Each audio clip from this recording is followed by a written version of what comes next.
Je suis particulièrement contente aujourd'hui de vous présenter mon invité dans le cadre de nos rencontres littéraires.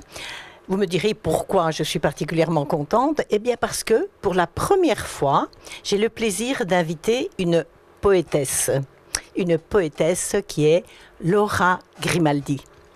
Bonjour Laura. Bonjour Marie-Jeanne.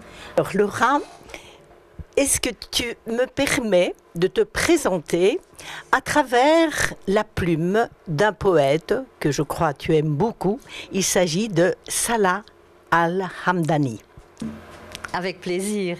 Eh bien, voilà ce que dit ce grand poète de cette poétesse qui est Laura Grimaldi. Laura Grimaldi questionne la condition de l'humain. Qui sommes-nous? Quels sont nos chemins à parcourir et le chemin parcouru? Le constat de notre côté sombre est dévastateur, déchirant. Mais Laura Grimaldi transmet toutefois notre part de lumière avec espoir, résilience et transcendance. Sa plume, son écriture vibrante, dépeigne l'être en chemin avec force et présence vers une beauté essentielle.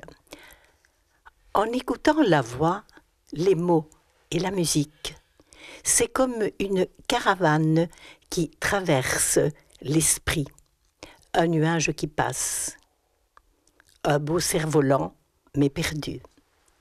Tout est intelligent, perspicace, beau, élégant. Il y a une harmonie tout à la fois souple, douce et massive. Voilà un bel hommage, Laura. Je n'aurais pas pu faire mieux pour te présenter. Merci. Alors, Laura, dis-nous maintenant comment tu es arrivée à la poésie.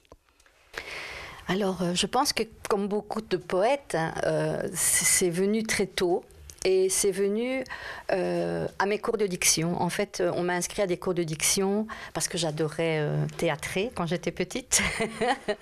Et donc, voilà, les premiers mots que j'ai eus dans la bouche et le plaisir de lire et de faire émerger toutes les émotions avec les poètes qu'on apprend à l'école primaire, donc Prévert, Carême, etc. C'était un bonheur. Et je ne suis jamais sortie de ce monde-là. Maintenant, écrire, c'était plus au niveau de l'adolescence, pour dire tout ce que je ne pouvais pas dire. Qui est resté secret alors, pendant un temps? C'était fort secret pendant longtemps. Et puis même quand j'ai vraiment commencé à écrire, je n'osais pas lire. Donc c'est par la rencontre de certaines amies qui me disaient « Mais allez, montre-moi », etc. Et je me suis dit « Bon, bah oui, de toute façon, qu'est-ce que je risque ?» Il m'a fallu 60 ans, quoi. Et donc, j'ai osé. Voilà. Il n'est jamais trop tard. Non, effectivement. Et elle me dit, mais enfin, tu vas pas comme ça, laisser ça comme ça de côté? Je dis, qu'est-ce que tu veux que je fasse? Je sais pas, moi, les lire, etc., etc. Et puis, ça a été vraiment comme un domino. En fait, j'ai participé à un festival de poésie à Liège, organisé par les Mlira. Ce sont des Russes, en fait, qui invitent des poètes qui sont russes aussi, mais qui sont immigrés. Et ils questionnent beaucoup l'immigration. Et donc, ils m'avaient dit, mais si, tu peux venir écouter. Puis j'ai envoyé quelques textes. Ils m'ont dit, ah non, mais tu fais partie, tu pourras lire. Et j'ai commencé comme ça. Ça a été un bon début et ça continue très bien, Laura, puisque tu participes à des festivals internationaux. Dernièrement, j'ai vu que tu es allée en Égypte aussi, et encore d'autres pays. Je suis allée en Égypte, je suis allée au Maroc, je suis allée en Tunisie, je vais partir à Budapest, et puis je suis invitée au festival de poésie de Tétouan. Et donc voilà, oui, c'est un entraîne l'autre. Voilà. Et nous avons le plaisir ici à TV Wallonie de te faire connaître par nos auditeurs et nos téléspectateurs et de découvrir un peu ton itinéraire. Alors Laura, tu as une double culture puisque tu es d'origine italienne et belge bien sûr. Alors est-ce que ta double culture a influencé ton inspiration? Oui. Oui, parce que je me sens très proche et j'ai vécu dans ma chair l'exil de mes parents. Vraiment. Et donc, moi, je suis née avec, avec mon cœur en Sicile et mes pieds dans l'eau au chaud, de l'autre côté, malgré qu'ici, il faisait plutôt gris et plus froid. Mais donc, ça m'a vraiment beaucoup, beaucoup influencée, ça. Est-ce que l'inspiration, justement, de ta belle Sicile est dominante, peut-être importante dans tes écrits? Tellement moi. Je pense que c'est l'être humain dans son essence. Je suis très sensible aux différentes cultures. J'ai toujours eu des amis qui viennent de partout. C'est ce que le poète décrit très bien dans la présentation, justement, oui. Je suis touchée par les gens qui ont eu des difficultés à s'enraciner ailleurs, vraiment. Et donc, voilà, ça m'ouvre plein d'horizons, puisque des exilés, il y en a partout. Et je pense que tu parles très bien aussi de l'universalité de l'être humain, peu importe son origine. Je pense qu'on est un. Je pense que tous les êtres humains ont quelque chose à nous apprendre, et nous, on a quelque chose à leur apprendre. Et je pense qu'il n'y a pas d'individu tout blanc ou tout noir, qu'il y a toujours quelque chose de lumineux chez chacun. Et c'est vers ça que j'ai envie d'aller, pour rassembler les gens, parce qu'on s'amuse tellement à les diviser dans cette société. Particulièrement cette période. Oui, oui, vraiment. Bien, Laura, je voudrais bien montrer à nos téléspectateurs ton premier ouvrage qui s'intitule « Terre d'âme ». C'est ta première publication, en fait, et qui remporte, je crois, un fameux succès. Alors, Laura, tu parles de l'humain, bien sûr, dans tous ses aspects, mais tu parles particulièrement bien de l'amour. C'est vrai? Enfin, oui, c'est ce qu'on dit. Voilà. Et alors, Laura, est-ce que je pourrais te demander de nous lire un petit extrait? Et je me suis permis de choisir, parce que ça m'a touchée, à la page 33, Laura. Tu veux bien? Oui, bien sûr.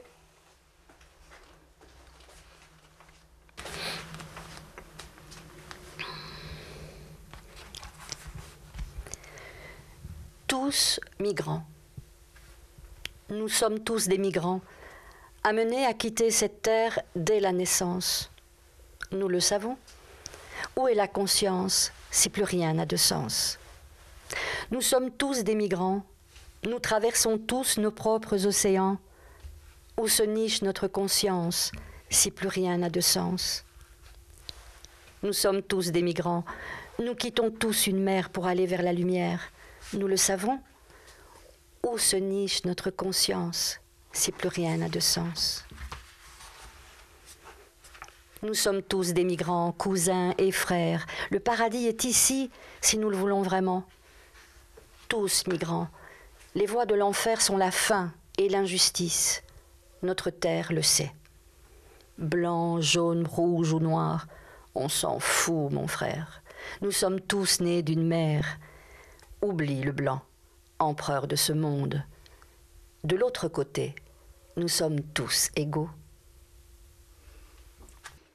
Merci, Laura. Cependant, je crois que j'ai inversé le texte. Ici, c'est l'être humain en général. Mais moi, j'avais pointé dans mon livre, c'était la première version, voilà, et la page 33 est une autre histoire. Est-ce que tu veux bien nous le lire aussi, qui est plus court? En fermant les yeux, j'ai étalé ta peau, comme on étale un planisphère. Que de millimètres carrés, de centimètres carrés, à aimer, éblouir, enchanter. Je me suis enroulée dans ta peau et j'ai pleuré de bonheur. Tu es mon monde, ma map monde, mon sanctuaire. Laura, j'ai la chair de poule. Je suis particulièrement sensible à la poésie, comme tu l'as constaté. Oui. Voilà, oui. Et donc, je voudrais bien encore montrer ton deuxième ouvrage, qui a une particularité, lui, c'est qu'il est publié dans les deux langues. Donc, il y a une traduction en italien, bien sûr. Je le montre à la caméra parce que la couverture vaut la peine. Attends, je cible, voilà. Alors, dis-nous, comment s'est réalisé ce deuxième ouvrage et dis-nous le titre dans les deux langues. A due passi da me, à 2 pas de moi. Alors, comment il s'est réalisé? C'est vrai qu'après avoir publié Terre d'âme, énormément d'amis italiens à moi m'ont dit « Oh, et pourquoi pas en italien ?» Alors, je dis « Parfois, j'écris en italien, effectivement, mais je n'ai pas la même quantité de poèmes ou de poésie. Et donc, je me suis dit « Je vais rassembler, et puis on verra. » Et puis, on m'a dit « Mais tu es capable de traduire, tu parles aussi bien l'une que l'autre, etc. » Et donc, je me suis frottée à cet exercice qui est vraiment très difficile. J'imagine. Même si ce sont mes propres poésies, donc je connais mon monde poétique, mais je veux dire, il y a les mots, il n'y a pas que les mots, il y a la cadence, il y a le fluire, la fluidité, et c'est très important pour moi dans la poésie, parce qu'au départ, la poésie, c'était quelque chose de chanté, hein, ce n'était pas lu. Au Moyen-Âge, notamment, les troubadours chantaient la poésie. Oui. Et en Grèce aussi. Hein, et donc, voilà, j'ai fait cet exercice. Et c'est vrai que j'avais écrit certains en italien. Donc, j'ai repris certains de mes poèmes qui étaient italiens, je les ai traduits en français. Et puis, j'ai continué, j'ai fait le travail. Mais comme j'avais pas tellement confiance dans mon italien, j'ai contacté une maison d'édition italienne. J'ai expliqué. Et elle m'a dit, envoie-les-moi en italien, ne me les envoie pas en français. Et je te dirai si c'est OK. Et elle m'a dit que c'était OK. Donc, elle a accepté. Elle savait bien qu'en français, il n'y aurait pas de souci, que c'était l'italien. Pour moi, je voulais savoir si c'était aussi fluide, si c'était voilà, exact aussi au niveau des mots. Hein. Donc, ce deuxième ouvrage a été édité par une maison d'édition italienne. Oui, que je ne connaissais absolument pas, si ce n'est certains auteurs qui avaient été publiés et que j'aimais beaucoup. C'était beaucoup elle a un panel vraiment très, très ouvert. Laura, pour terminer cet échange et cette découverte pour nos téléspectateurs, est-ce que tu pourrais choisir un bref extrait en italien? Oh oui, perché no? Con piacere. Alors. Un bref extrait. C'est un petit. Voilà. Il blu di mia madre. Piove sole negli occhi di mia madre. Ogni mattino nel giardino le foglie del fico ondeggiano dolcemente. Il sud le chiama. Circondato da lavanda, salvia e rosmarino, fa le fusa. Le mani di lei lo rimboccano con 1000 carezze e lui, nonostante la pioggia, cresce, brandisce i suoi frutti verso quel blu che lei disegna. Alors, pour nos amis italiens, nos téléspectateurs, et même pour ceux qui ne comprennent pas l'italien, il y a bien sûr la mélodie de la langue, même si on n'a pas compris le sens. Voilà, Laura, merci beaucoup.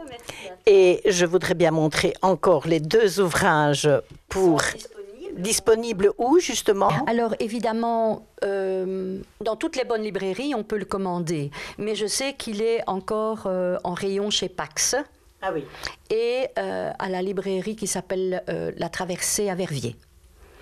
Celui-ci, pareil, parce que sinon, celui-ci, alors il faut le commander, le deuxième, sur Amazon.it.